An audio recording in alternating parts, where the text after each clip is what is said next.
Welcome back to Let's Talk NBA with Rick, my great friend Jack. Jack, how's it going out there in New York? We miss you over here at the It studio. What are you doing? What are you doing out there? it Besides, is wonderful. you continue to work on your acting career out there. You in some scenes of some movie, The Rock backup, the Rock stuntman. Are you still out there making that film and Hey, I'm crashing big, but cars, or I'm what are you not doing rock out big. there? What? I said I'm big, but I'm not rock big. You're not Rock big. You're pretty big. I don't know. I don't think The Rock has that much on you. You know, us little guys, we just kind of, hide in the shadows. Let's talk Um, it's NBA. been Let's it's been talk fun. NBA. It's been fun watching the Bucks, and of course, I predicted both them and the Phoenix Suns would be in the finals, You did. and here we are. They're in You the did. finals. Hey, You heard it I'll here, take it. folks. He said from the beginning of the year Phoenix would be there. As things evolved and teams got hurt, we both talked about Milwaukee being there. But does it look like a mismatch to you after game one? No, No? here's here's the thing. Phoenix was ready to go. And Milwaukee Milwaukee wasn't wasn't. ready to go? No, because they were This is they the were NBA championship. They weren't ready to go. they're in the mindset. It's all on matchup. They're in the mindset that Giannis was not gonna play. Now he's playing, and now it changes the dynamics of how they're going to play. And then while he's playing, they're actually, I don't know if you realize that they were watching his minutes. Key times in the game when he should be in there was no Giannis. Giannis was sitting on the bench watching the team, and I'm like, why is he not in the game? Come to find out, he's on minutes restriction right now. Man, He you kind rest of has after to the be, don't you season. think? After that knee injury? Don't you think he probably needed a game? I mean, to watch the interviews after the game, he said he was never so happy that he was able to play because when the injury happened, he thought he would be out for at least a year. At least a year. And to be able to play after two games, he was ecstatic. I thought he played pretty well. I mean, how much better can he play? What can he do better? What can he do better against Aiton? He's not overpowering against Aiton. Had a great game. What do you have? 19 rebounds and 20 points. I thought as long as the ball was in the air, Aiton was gonna bring it down. He was unbelievable. And my whole thing is after game one. I mean, teams adjust, of course, and Milwaukee could come back and blitz them the next game. Very doubtful. Phoenix is too fast and has too much talent. Milwaukee does not have a good enough bench. Phoenix brings in really good players. They bring in the kid Payne. They bring in the kid Johnson. These are good players. These guys could be starters on a lot of teams. That kid Johnson. I remember him getting drafted out of North Carolina. He was the 11th pick in 2019. He's coming of age. You watched him play more and more. He's a fine player. Payne. I mean, he's been around the NBA, and he's going to be a pain for Milwaukee. But Milwaukee, who do they bring in? So Brett Forbes. before you even Who do they mention bring? Who did Milwaukee, Milwaukee bring in off the bench? Connaughton. Who does Milwaukee bring in off of the bench? They got no bench players. Bobby Portis maybe. Who's Milwaukee's bench players that can be helpful? right now it doesn't look like they have an answer. I don't believe they will have an answer. First of all, this is Chris Paul is leading this team. Chris Paul is playing the best basketball he's played in his life. Um, he's leading the team, and when you got him leading them and scoring him, Booker following him, and then Aiton, you got to realize three guys, their top three guys for Phoenix scored 82 points. And then the subs, you had 10 points from Johnson, you had 8 from Payne. So they bring in some pretty good players off of the bench. Milwaukee, their big three. This is what I look at. Phoenix big three are going to play great every game. They're going to be the same. They've been that way throughout the playoffs. They're very consistent in their ways with those top three players, and then they follow it up with a guy like Jay Crowder, who's a good player. They bring in good guys. Milwaukee, their top three. What I saw was when the big man Giannis didn't play. Middleton and Holiday took over.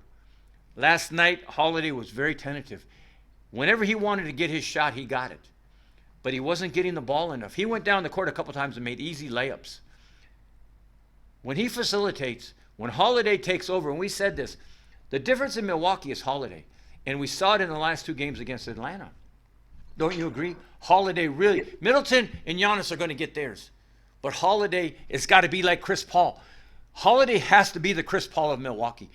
I mean, don't you see it that way? Didn't you see a different player last night than you saw previously against Atlanta? Yes, he's the difference, I'm telling you. Yes, it was. But then a lot of times too, what I was noticing, and this is why I'm like not saying that they're not at the same caliber. It's they had shot opportunities, but their shots were missing. Yeah. So hey, you give them time. I think by next game, those same shots that were being missed in game one are going to be hitting in game two. So it's just a matter of give them time, and what's going to be Phoenix's answer. That's well put. Phoenix putting up last night was going down, and when it did go down, Ayton was there to grab it. Well, he's getting every rebound. I mean, 19 rebounds. Come on, he's just that player. I mean, Lopez is playing very well for Milwaukee, and he hit a couple threes, which you say they're not hitting their shots. I don't think it's a matter of that. I don't think Milwaukee plays good enough defense to beat Phoenix in a 7-game series. I believe Phoenix plays very, very strong defense. You watch when Phoenix locks it down, man, and you were watching them lock it down last night. Phoenix plays really good defense. And they've done that throughout the playoffs. And the thing that we have to be really cognizant of and really mindful of is that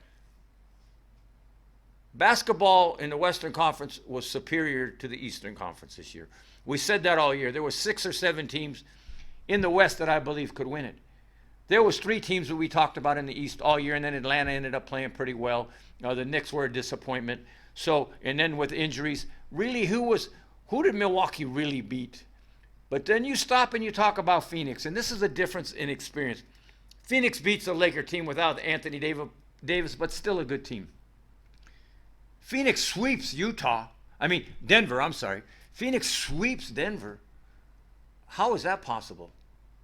Not even a gentleman's sweep, but a full-on 4-game. Get him out of here. How is that possible? And then they go on and they play a tough Clipper team, again, without Leonard, but still a very talented Clipper team. And they go on and beat them, and Chris Paul has that big 6th game. I mean, Phoenix has been through the gauntlet, even with guys injured. Give them credit. They are a well-coached team. Monty Williams is a great coach. He's a great leader.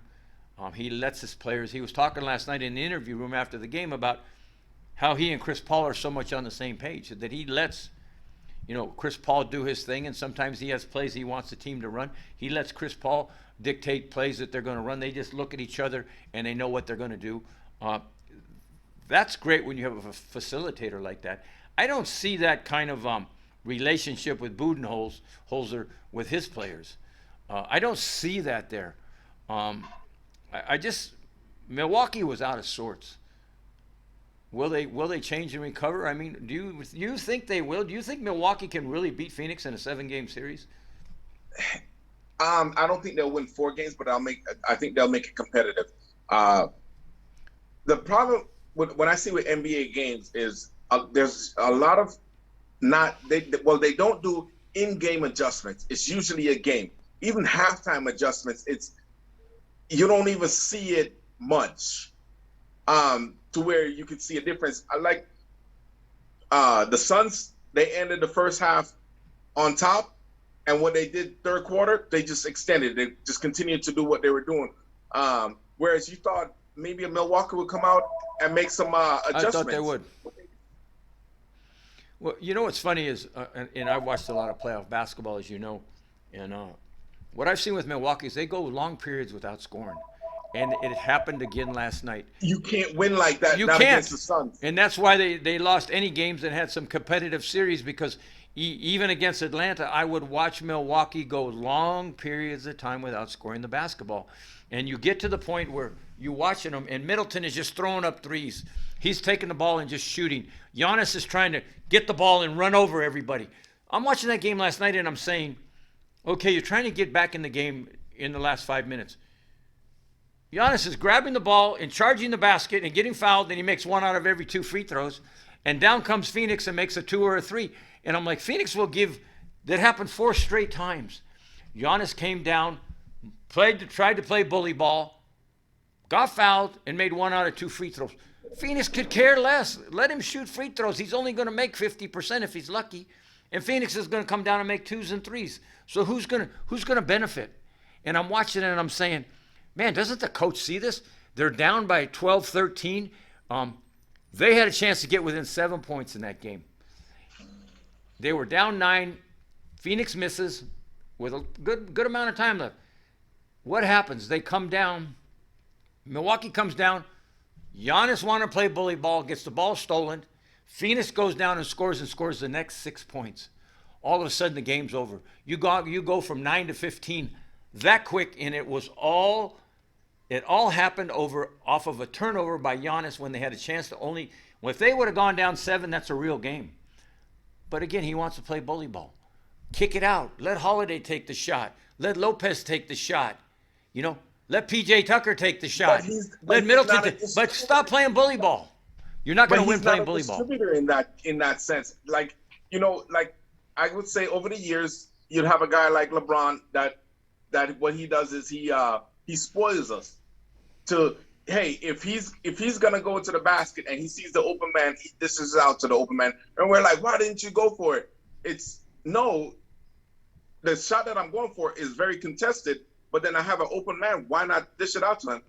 I don't think Giannis has that mentality. That part didn't click in his game yet, but I think it's something that he's gonna see that is flawed in this game and work on it. Whereas his whole entire career, the Milwaukee Bucks have always been on his back. So he's going to be the number 1 choice for everything. And he's got to see it's a team game. It slows down rotation. It slows down rotation because he's so stubborn. He's going to take that ball and he's going to go to the hoop with it. And like you say, so many of the good teams, and LeBron was good at this, and a lot of the players are. Chris Paul is good at this. Booker's good at it. They penetrate the paint and they dish. They dish for the 3. They're always looking, not for the 2, they're looking for the 3. Because the 3, man, enough threes, it's going to put a knife in you and you're going to be done. You're going to be killed. And the teams that, like, even if you look at Trae Young, that was the big problem. He, early in his career, never dished enough. In the playoffs, he started dishing. Started hitting Reddish and all these different guys out there. And what started happening? Team sport. Lou Williams, these guys started making the 3s. 3s are the name of the game in the NBA. It's not a dunk league anymore. It's not a 2-point league anymore. It's a 3-point league. And that's why teams, and who really has been famous for that is Golden State. Famous for the 3. And they changed playoff basketball. Golden State changed the game of basketball to a 3-point game. Everybody saw what they were doing, winning those championships, being so competitive. And how were they winning? Steph Curry and Klay Thompson. 3 after 3 after 3 I would after say 3. more the specific of those 2 players rather than the entire team. But you're correct. Yeah. So Milwaukee, they have some big adjustments to make, and I based on game 1, and we know it changes. Hey, Milwaukee could win 4 in a row for all we know, but I think we know they won't. I still feel that Phoenix is going to win this series. In my mind, I wouldn't be surprised if they swept. They are a superior basketball team for several reasons. They're fast, they're athletic, they're well coached, they hit the 3, they play defense. And they're smart. And the biggest factor is they are determined to win it all for Chris Paul. And those guys play for Chris Paul. You listen to them. We want Chris to get the title. Well, Chris wants Chris to get the title. He's impressed me. But hey, if we help Chris to get a title, then guess who else is getting a title? Yeah. You. and all that. Like I told you, how much did you make on betting on Phoenix all year long? Million? How many million? Unbelievable. We The don't want to IRS talk is about coming that after you, story. bro. After all that money you made betting Phoenix all year, you've been on that wagon. You never jumped off the wagon. But there was no wagon to jump off of. Phoenix has had an incredible year. I mean, they have played consistently well. They've had a couple of injuries like all teams. But Phoenix is very well coached. But I hope it becomes a series. I hope Milwaukee makes the adjustments. I see a much more athletic team out there in Phoenix. I see a lot more determined team.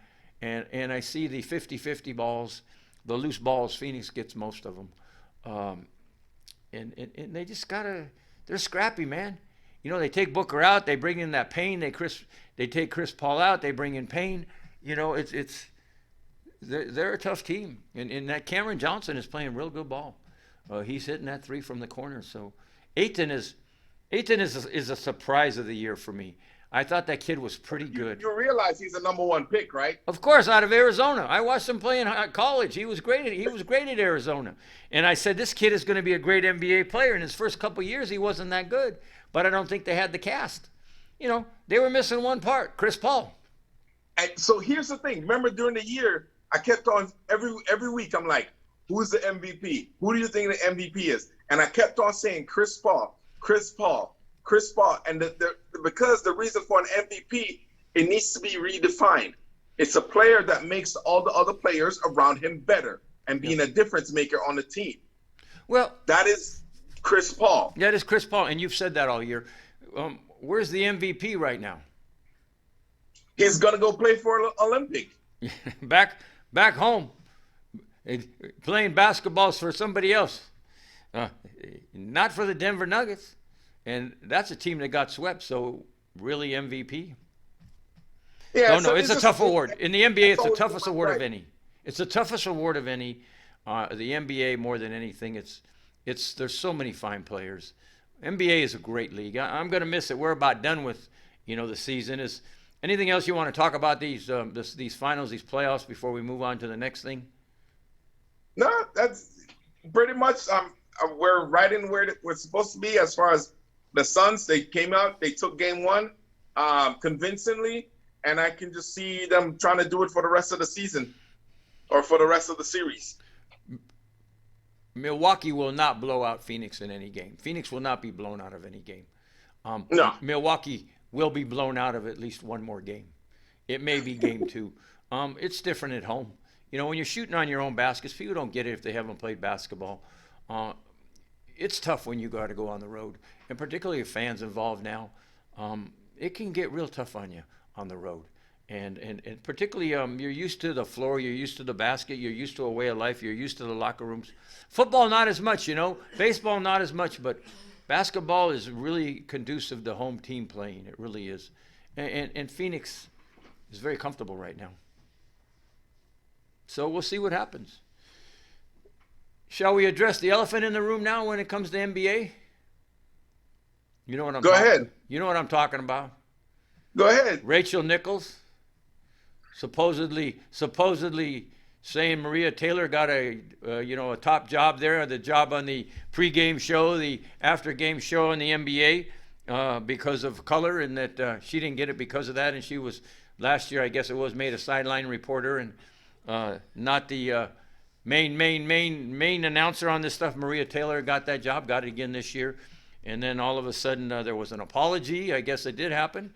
Those words were spoken, and Rachel Nichols was taken off of, as you saw last night. Malika Andrews was put out there on the floor, and not Rachel Nichols. What's your take on the whole story? It's a big news in the NBA. I was worried Rachel Nichols was going to be put off the air, to be honest.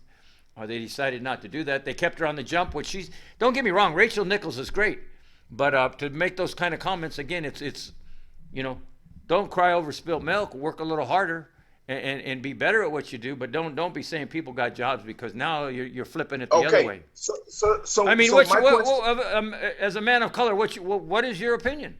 Tell us what you think. She did not say anything wrong. Who did not? What she said was actually facts. There's a problem at ESPN. So instead of doing the right thing before that, what they did was basically they chose that time while because this is during George Floyd and Black Lives Matter. Right. So they guess what? Boom. Maria Taylor was right there. So then they just brought her up through the ranks. Do I think that she's qualified for the position that she's in? Absolutely. You talk about Maria Taylor or Rachel Nichols? Which one you talking about? No, for Maria Taylor. Yes, Maria Taylor's very qualified. She got the job not because somebody saw the talent and put her there, but because of what was going on in society. So Rachel Nichols is actually right. There is a diversity issue at ESPN, and they did that because of Black Lives Matter, not because, oh man, we gotta make Maria Taylor, our next big face of our corporation. No, they did it out of spite. So she is correct. I'm not siding with what she said when she said it, because obviously she felt a little like basically Maria Taylor was coming after her show. Not at all. And there was a little catfighting amongst the two. But at the end of the day, what she said is correct about ESPN. And how do you know this, that the culture at ESPN is tainted? How do you know that? I did hear Maria Taylor say that it was a cultural problem, and they continued with that cultural problem. And again, for me, I look at the thing and I think they're both great at what they do. I think Rachel Nichols has been around a long time and been just great at what she does. I think Maria Taylor is a great studio host. I think that she does a great job with Jay Williams and Jalen Rose on that pregame show. I think that they've done a good job all year, and I think she's deserving of it. What I don't get is, that somebody says, well, she got it because of this, and there's a cultural problem at ESPN. Well, I think Maria Taylor got it based on her ability, and Rachel Nichols, I don't believe she said the right thing by saying that, because we know she didn't say the right thing, because she went on air yesterday, tearful, apologizing for her actions. I mean, what's that about? She said, because that's, in my opinion, she said the wrong thing to move on. And then ESPN takes her off of the sideline. I mean, if it smells like a dead fish, it is a dead fish, because you clearly admit that you were wrong. You clearly admit that you had a beef with her. They're saying for over a year they've been, having a problem with each other. And I don't know what Maria Taylor has said behind the scenes. I know nothing about Maria Taylor other than does a great job. I know nothing more about Rachel Nichols other than she does a great job. I guess we all infight, don't we? So this reminds me. You think you're a lot better at this show than I am, and I think I'm a lot better at this show than you are, and in the end, we're about even.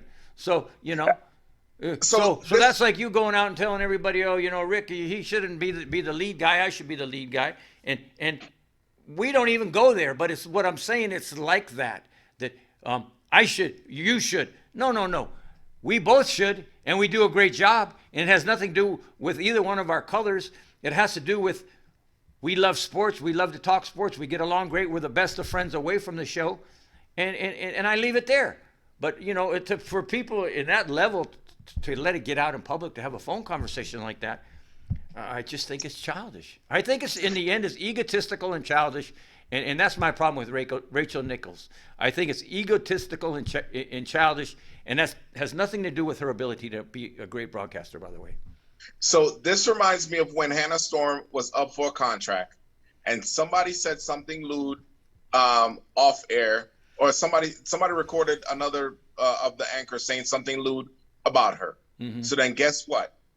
She got that big contract. Yeah. And I think they leaked this story because Maria Taylor, she has a contract coming up, or basically ending when this series ends.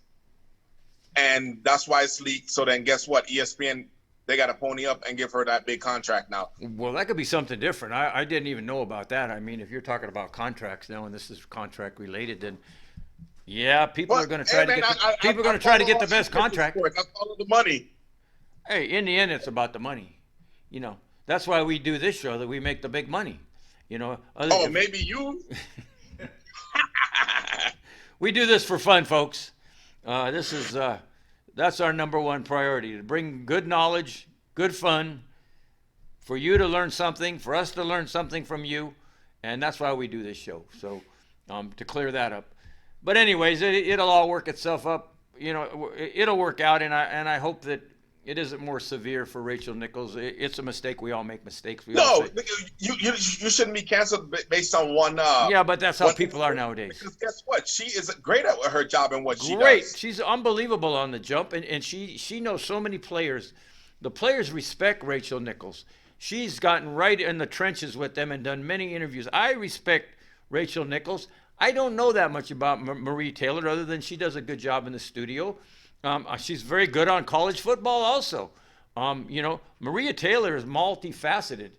She does a great job on college football. She does a great job on WNBA. She does a great job on women's college basketball. She does a great job on NBA. So Maria Taylor is She multi-talented. does a great job overall. She is, in my opinion, is person for person, she is much more valuable to the network than Rachel Nichols is, because she does so many things well. She's great on football. But, you know, the bottom line is they're both great. It's not about value over the other. It's a matter of, is she valuable? Yes. They do different things. That inside access that Rachel Nichols has with the NBA players, Maria Taylor does not have that yet. Not at this point. Nichols has been around a lot longer. So she still has value. Yeah. Well, it'll all work out. Hopefully everybody's okay. Hopefully nobody loses their jobs. Hopefully nobody gets hurt feelings. I'm sorry that Rachel's not on the sidelines, but I can understand, because that sideline reporter has to communicate with the studio, and the studio introduces them at the game, just like they did with Malika Andrews last night when they went to her. When Maria Taylor went to her, they don't want the uncomfortableness of that. And ESPN is smart for that. They're not going to force them to be together. And they don't want the distraction. Yeah, well, that's the number one word. They don't want the distraction. So it'll work itself out. Let's get back to the game. They want the game to be the focus, and so do we. Quickly, WNBA going to take a break for the Olympics. Las Vegas Aces, best record in the WNBA. You think they're going to go on and take the title this year? I believe so. I think last year they came up kind of quick. You know, it's like they weren't expected to play that well together. So I think the moment got to them being in the finals, not to mention the bubble and everything else that they were in. And this time they had the off season to get to know each other, to get to play with each other and do incredible things. Yeah, so I think this is a year for them. I do too. I agree with you. I've been watching them, and they got some really good players. That point guard Gray, and then you know, of course they got Cam Beige that is so good, and that's just, you know, they got the MVP on their team. It's just a good team, and they're well coached by Bill Lambier. So I think it's their year. It's kind of weird that they're going to stop for the Olympics and for what is it, three weeks, I guess. But yeah, it's too bad we're going to have a break that long. Country first, the love of country first. I guess I wouldn't let any of them play, and I just would keep playing, because they're going to win no matter who they put in there. There's plenty of good college players they could be using, but that's fine. Anything else you want to talk about concerning NBA, WNBA, officiating, anything else sticking in your head that you want to, what's going to go on? And I guess you're saying Phoenix is going to win it. Phoenix is going to win, like I predicted, and I always have to say that just so that, you know, everybody knows that I'm not on the bandwagon. You do. All of our viewers do, but just in case you're watching for the first time and you've heard it here first, so hit that subscribe button, hit that like button. Yeah, and that's a great point you make. We want to thank you all for watching. I know you have your opinion around the country, around the world, because, you know, people that are in the Midwest are saying Milwaukee's going to win it. And by the way, Milwaukee has an incredible fan base. They get thousands upon thousands of people that sit outside and watch their games. No other city has that going on.